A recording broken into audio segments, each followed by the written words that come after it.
Rome didn't fall, it was executed. One signature, one decree, one catastrophic decision split the most powerful empire the world had ever known into two dying halves. Neither would ever recover. By the end of this video, you will know the exact decision that buried 500 years of Roman dominance, who made it, and why every empire since has been terrified of repeating it. Because this isn't just ancient history. This is the blueprint for how civilizations collapse, how the greatest power on earth can hollow itself out from the inside, not through invasion, not through plague, through a single act of political arrogance disguised as wisdom. The man who made this decision believed he was saving Rome. Instead, he signed its death warrant. And the worst part?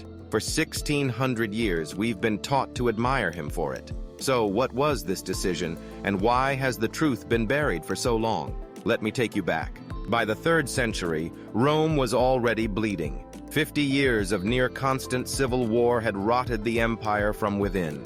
Between 235 and 284, Rome cycled through more than 20 emperors. Most of them died violently. Generals murdered their predecessors, seized the throne, and were themselves murdered within months. The legions, once the disciplined backbone of civilization, had become kingmakers, auctioning the purple to the highest bidder. Barbarian tribes pressed against every frontier. Persia surged from the east. Inflation devoured the economy as emperors debased the currency to pay soldiers who no longer fought for Rome, but for personal loyalty. The empire was a body in crisis. It needed a surgeon. What it got was Diocletian. In 284, Gaius Aurelius Valerius Diocletianus rose from nothing, son of a former slave. No noble blood, no dynasty, no inherited right. He clawed his way to the throne through military brilliance and sheer ruthlessness. And when he looked at the empire he had seized, he saw something that terrified him. He saw that Rome was too large, too complex, too fractured for one man to hold together. So he made the decision. The one decision that would bury Rome forever. He split it in two. Here's the thing. Historians don't tell you this was never meant to be temporary. Diocletian didn't divide the empire the way a general divides his forces for a tactical maneuver. He created an entirely new system of governance called the Tetrarchy, 4 rulers commanding 4 territories. And in doing so, he severed the singular identity that had made Rome unconquerable. He created an Eastern Empire and a Western Empire, each with its own Augustus, each with its own Junior Caesar, each with its own capital, its own bureaucracy, its own military command, its own treasury. He told the world this would bring stability. What it actually brought was a slow, irreversible death, and for centuries, that reality was hidden. Now here is where it starts to unravel. Before the division, Rome had one army, one treasury, one system of roads, trade, and taxation that funneled the wealth of 3 continents into a single beating heart. When Diocletian split the empire, he didn't just draw a line on a map, he split the bloodstream. The wealthier, more urbanized, more commercially developed eastern provinces, Egypt, Syria, Asia Minor, Greece, these were separated from the rural, militarized, increasingly impoverished western provinces of Gaul, Hispania, Italia, and Britannia. The East got the grain. The East got the trade routes. The East got the tax base. The West got the barbarians. And this is the part they absolutely do not teach you in school. The division created a competition between the two halves that made cooperation nearly impossible. Eastern emperors watched as the Western Empire crumbled and did almost nothing. Why would they? Every legion they sent west was a legion not defending their own borders. Every gold solidus spent propping up a Western emperor was money drained from their own treasury. The division didn't just separate geography, it separated loyalty, it separated interest. It made the fall of the West not just possible, but strategically convenient for the East. Think about that for a second. The evidence is damning. When the Visigoths sacked Rome in 410, the Eastern Emperor Arcadius offered no meaningful military aid.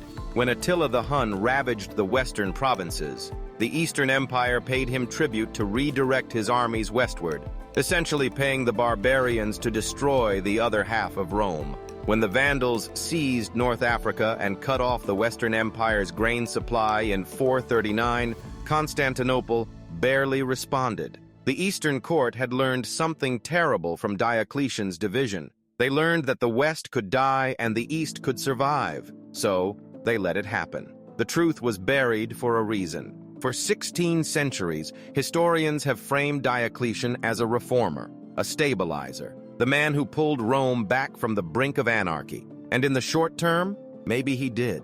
The Tetrarchy bought Rome another generation of order, but the cost was existential. Diocletian's system embedded fracture into the very architecture of the empire. When Constantine later reunified the empire briefly under his sole rule, he deepened the wound by building Constantinople, a new capital in the east, a shining city that drained talent, wealth, and ambition away from Rome itself. The old capital became a symbol, then a relic, then a target. By the 5th century, the Western Roman Empire was a shadow. Its armies were filled with the very barbarian tribes they were supposed to be fighting against. Its emperors were puppets controlled by Germanic warlords. Its economy had collapsed into a barter system. Its population had cratered, and through all of this, Constantinople thrived. The Eastern Empire, later called Byzantium, would survive for another 1,000 years. Its libraries full, its walls unbreached, its markets humming with commerce. The empire didn't fall equally. One half was sacrificed so the other could live.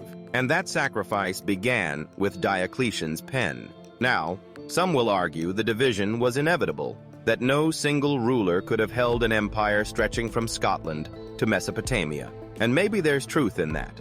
But inevitability is the refuge of those who refuse to examine the mechanics of failure. The Roman Republic had governed vast territories through the Senate for centuries. The Principate had managed it through a single emperor supported by a sophisticated bureaucracy. Other models existed. Diocletian didn't choose division because it was the only option. He chose it because it was the easiest option. And easy decisions, when made at the scale of empires, have a way of becoming fatal ones. And that's where it gets strange. Look at the pattern it established. Every great power since Rome has faced this same crossroads. The moment an empire grows too large, too diverse, too complex, its leaders face a choice: adapt the system of governance or divide it. The British Empire divided and lost. The Soviet Union divided and collapsed. The lesson of Rome is not that empires fall. The lesson is that the decision to fracture is almost always the point of no return.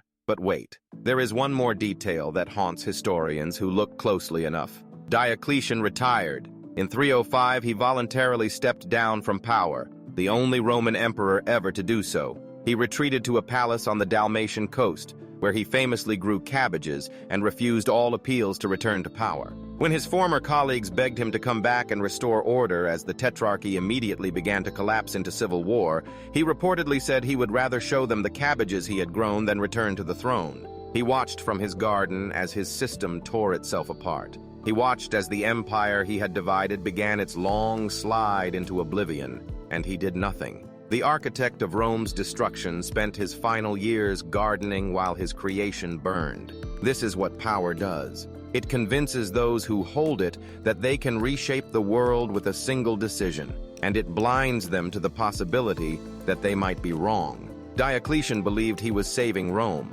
He believed that division meant survival. Instead, he created two organisms where there had been one, and the weaker of the two was devoured while the stronger looked away. The Roman Empire did not fall to barbarians. It did not fall to Christianity. It did not fall to lead pipes or moral decay or any of the convenient explanations that fill textbooks. It fell because one man, sitting at the pinnacle of absolute power, decided that the empire was too big for unity. And in making that decision, he guaranteed that one half would starve while the other feasted. He guaranteed that cooperation would give way to competition. He guaranteed that when the wolves finally came, Rome would face them divided, weakened, and alone. That is the truth they don't teach you. That is the secret buried beneath 16 centuries of scholarship and myth. Rome wasn't conquered, it was partitioned. And partition is just a slower word for death. If this changed how you see one of history's greatest mysteries, leaving a like is a small thing. but it's how stories like this reach people who are still being told the old version. And if you want to keep uncovering the truths that history tried to erase, subscribe to Historical Secrets. We are just getting started. The past is full of buried answers, and every week we dig them up. The next one might change everything you thought you knew. Stay curious, stay suspicious, and never accept the version of history that's too clean, too simple, or too convenient. Because the truth is always darker, always stranger, and always more human than they want you to believe.